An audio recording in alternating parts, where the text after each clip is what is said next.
Actually, no. And I'm trying to talk about this every time I talk about parasites because we seem to have this mentality that we can just take something to kill them and then they'll go away forever. And that's not the case, unfortunately. Parasites are something that we're going to have to deal with our whole lives because we're animals. We are mammals and we are going to be constantly exposed to parasites. So that may seem a little bit discouraging to you, but never fear, it is not a big deal. It's basically just a maintenance issue. We just kind of have to keep this in mind all the time. And when we look back into history, we can see that our ancestors did the same thing. So, the first thing that our ancestors did and that we should be doing is regular parasite cleanses. And so, most people in most traditional cultures would do some type of parasite cleanse at least once a year, if not about twice a year. And you can even do them a little more often.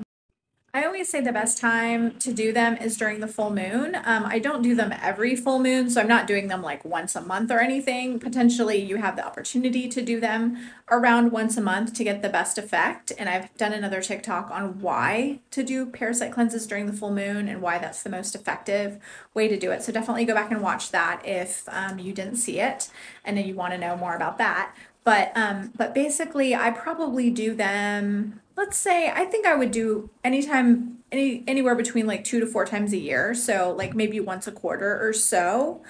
Maybe a little less, maybe a little more, depending. And there are so many different things you can use to kill parasites. So sometimes I just like, for example, pumpkin seeds are anti-parasitic, and like certain spices that we use, like nutmeg and oregano, those things are anti-parasitic. So when we know this stuff, and I'm going to be doing a series really soon on this stuff, so stay tuned because I'm going to talk about different anti-parasitic ingredients and components that I've used in the past and that I use ongoing to kill parasites and just to keep them at bay.